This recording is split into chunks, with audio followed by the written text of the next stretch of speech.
understanding and opinions on the same. So meanwhile, as you wait for other comments, I'd like to hear from each one of us as we come to the end of our session. We wouldn't want to keep us any longer. We also appreciate that you extended the time. I would like to hear from each of us. I'll start with the panelists. Maybe what is your take in regard to supporting the prosecution of this crime? Remember that we have discussed the perspectives of religion and culture, but we as a country are held by a law, isn't it? We are governed and led by a law that we must uphold. And Esther has been very, very instrumental in guiding us through this. We'd like to hear from you. What are some of the strategies that can be put in place? And in line with that, Esther, you've brought in something very important. You said the statistics are there, 94%. And this is coming from a document that is titled the Profile of Female Genital Mutilation in Kenya, which was funded by the United Nations, by UNFPA, in partnership with the Ministry of Gender.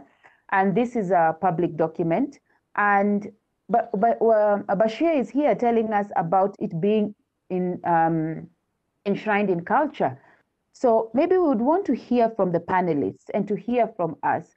How can I create awareness in regards to the law?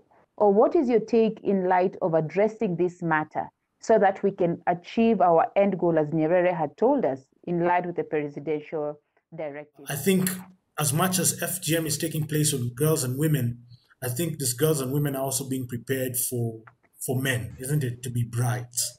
So what if all the men and young men and old men say that they are not going to accept brides who have been cut? What if? Wouldn't that be a game changer? Because if the men say they will not marry girls who've undergone FGM, why would we need to have FGM taking place in the first place? It's a critical question. And I think it's a strategic approach that we must look into. Apart from that, regarding alternatives, I remember when I was young, studying under the tutelage of Ustad Wala bin Wala, he talked to us about Unyagoni. Perhaps, Madam Sanguli, you're from that area, coastal Kenya. You can tell us about how that works and what kind of role it plays in terms of a rite of passage, because we cannot now say we will not have a rite of passage, isn't it?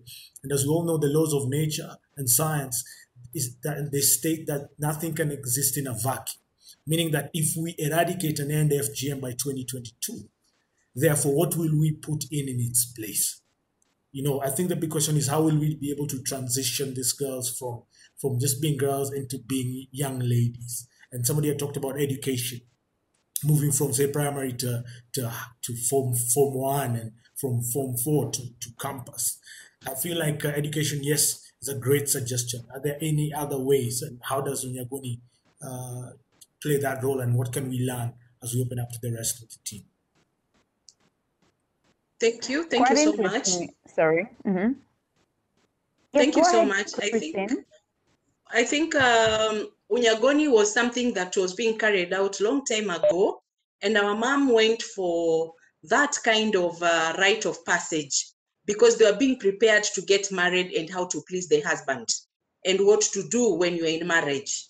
But looking at the gender balancing to date, it was then when the man used to be pleased. But even now, the woman needs to be pleased. If you please the man, who will please the woman? There has to be a balance. You please me, you scratch my back, I scratch your back. Probably balancing both and knowing that I'm pleasing my husband, but in the end of the day, I'm also going to get some rest. Looking at that before, it used to be the man and only the man. And remembering how my mother was brought up, it was after some time when you get a child, you take it back to your mother-in-law so that you can have all the opportunity and all the time for that man. That man was not allowed to complain that he has missed any opportunity to have sex with you at any given time because of the child disturbance. Can that work today? A big no.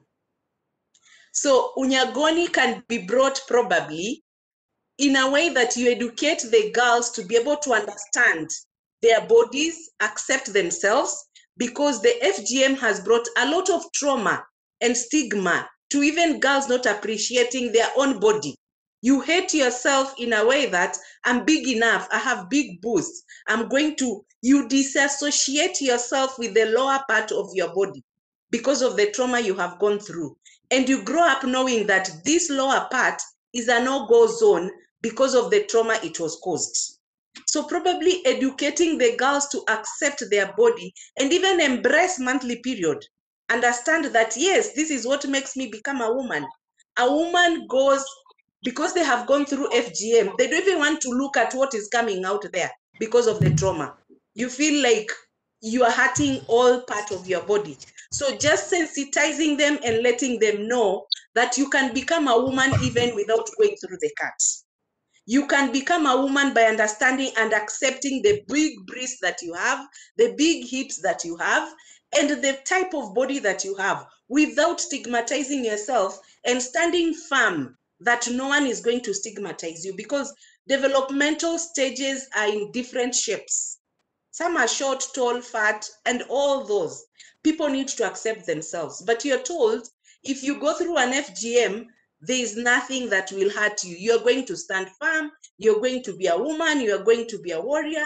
That is not going to happen. I think we need to engage the communities in community conversation so that those older village men and the old village women can be able to accept.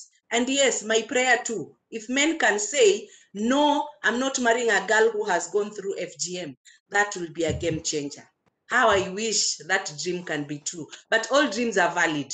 I'm sure one day that will happen, that they're not going to marry girls who are not circumcised.